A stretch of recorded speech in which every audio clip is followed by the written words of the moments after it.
It's time to unbox some more markers. Today I'm talking to you about Sharpie.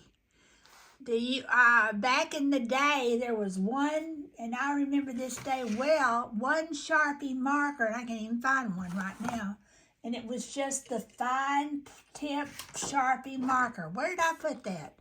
This size, but mainly black. I think the first one was black. And then later they came up with, here's the black Sharpie. And then later they came up with, this is the fine tip. It's kind of deceiving. This is the ultra fine tip. Okay, this is the ultra fine tips mark. That's the fine tips mark. And now they have chisel tips. And I think they even have a bigger size than this. I don't know. But the chisel tip, let me talk to you about it, just thinking about this chisel tip.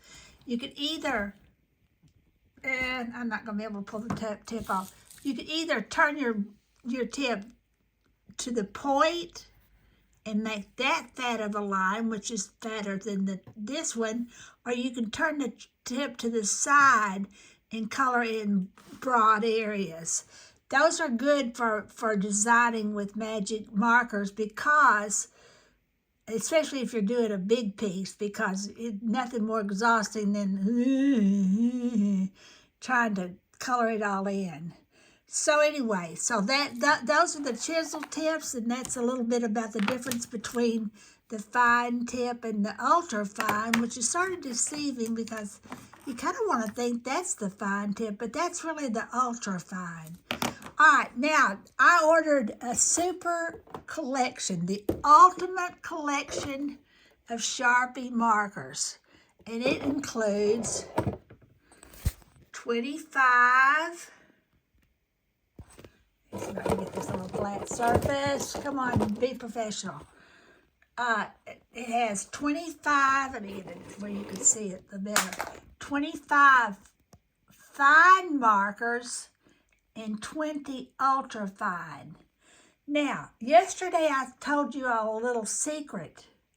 I told you that because I presumably what I want you to do is to color from yellow to dark colors. And that's because I'm trying to teach you how to I'm getting you ready to paint with me. And that's the way I paint. But whereas you cannot lay a dark, you cannot do your design in black Crayola marker and then put a lighter color next to it because it's going to smear. But you can, if you wait just a second, you can do your design with any color Sharpie, I guess.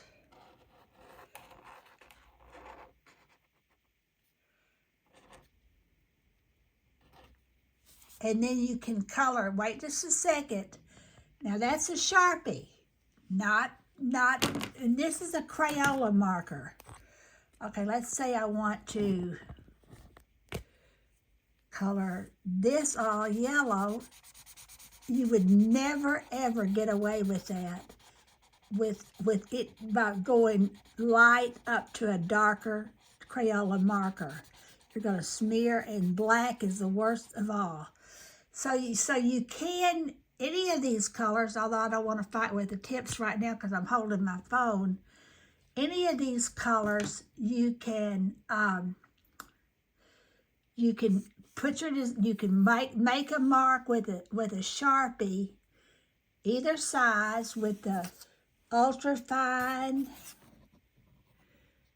or the fine or the ultra fine tips, and then color in with the Crayolas next to it. All right, let me just talk to you a little bit about the colors here. We have a mint green, a green, and then we have some turquoise colors. We have several colors of green here. We have blue. That must be a universal blue because every box of Crayola markers has that color blue. Okay, you have two colors of red, and this color red that we're so familiar with, kind of a dark red, almost a burgundy red, is the color red that's been in Sharpie markers forever. This set has another color as well as that one. And that's this color right here. I believe this is it. Yeah. Okay, this color right here, the old traditional red, is really cherry red. That's the color that you're associate with red Sharpie, and that's cherry red. This one right here is red. Let me see if I can get it.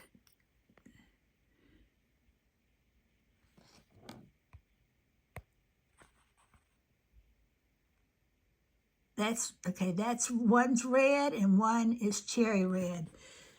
Well, you could almost tell by looking at the lids.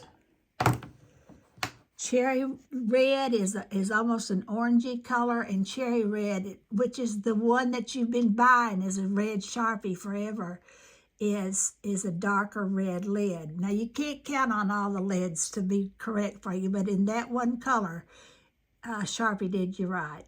So that's just a little bit to know about using Sharpie markers and using Sharpie markers for designing with markers.